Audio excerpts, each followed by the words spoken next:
Jenis korupsi yang pertama yaitu korupsi suap menyuap.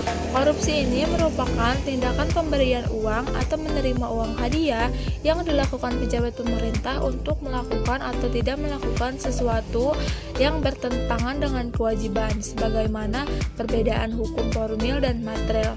Contoh dari korupsi suap menyuap seperti adanya seorang pejabat negara yang mempunyai posisi jabatan tinggi, kemudian memberikan suap menyuap hakim, pengacara, atau advokat. Selanjutnya, jenis korupsi yang sering dilakukan yaitu penggelapan jabatan. Penggelapan jabatan sendiri berarti bentuk perbuatan yang melawan hukum sebagai bentuk penyalahgunaan jabatan. Sebagai contohnya yaitu pegawai negeri yang menyalahgunakan uang atau membiarkan penyalahgunaan uang yang ditugaskan untuk menjalankan suatu jabatan umum secara terus-menerus atau untuk sementara. Penggelapan jabatan sendiri bertujuan untuk membentuk dan menguntungkan diri sendiri serta dapat merugikan negara. Korupsi tindakan pemerasan.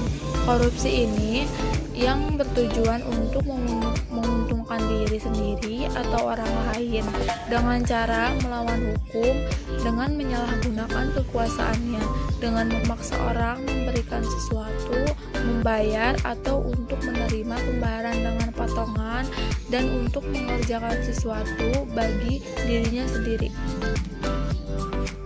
Selanjutnya, korupsi gratifikasi. Jenis korupsi gratifikasi merupakan tindakan pemberian hadiah yang diterima oleh pegawai negeri atau penyelenggara negara dan tidak dilaporkan kepada KPK dalam jangka waktu 30 hari sejak diterimanya gratifikasi.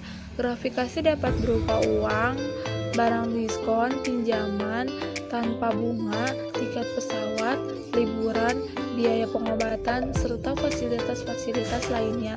Jenis korupsi ini diatur dalam pasal Undang-Undang 12B PTPK dan pasal 12C Undang-Undang PTPK.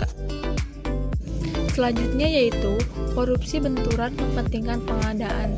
Korupsi ini merupakan kegiatan yang bertujuan untuk menghadirkan barang jasa yang dibutuhkan oleh suatu instansi atau perusahaan, orang atau badan yang ditunjuk untuk pengadaan barang atau jasa ini dipilih setelah melalui proses seleksi yang disebut dengan tender. Pada dasarnya, proses tender tersebut harus berjalan dengan bersih dan jujur. Instansi atau kontraktor yang rapornya paling bagus dan penawaran biayanya paling kompetitif, maka instansi atau kontraktor tersebut yang akan ditunjuk dan menjaga. Pihak yang menyeleksi tidak boleh ikut sebagai peserta. Apabila ada instansi yang bertindak sebagai penyeleksi sekaligus sebagai peserta tender, maka dapat dikategorikan sebagai korupsi. Selanjutnya, korupsi perbuatan curang. Korupsi perbuatan curang seringkali dilakukan oleh TNI, Polri, pemborong, atau pengawas proyek. Akibat perbuatannya tersebut mengakibatkan kerugian bagi orang lain atau terhadap keuangan negara atau yang dapat membahayakan keselamatan negara pada saat perang. Selain itu, pegawai negeri yang menyerobot tanah negara yang mendatangi kerugian bagi orang lain juga termasuk dalam jenis korupsi ini. Baik, yang terakhir yaitu korupsi keuangan negara. Korupsi keuangan negara yaitu korupsi yang mencari keuntungan dan sebagai tindak melawan hukum ini biasanya dilakukan bagi mereka yang sering menyalahgunakan jabatan. Contoh dari korupsi ini yaitu mengambil keuntungan dari pembayaran pajak, misalnya pembayaran sekian dibayar sekian, dan perbuatan curang ini memang harus segera ditindak. Terima kasih.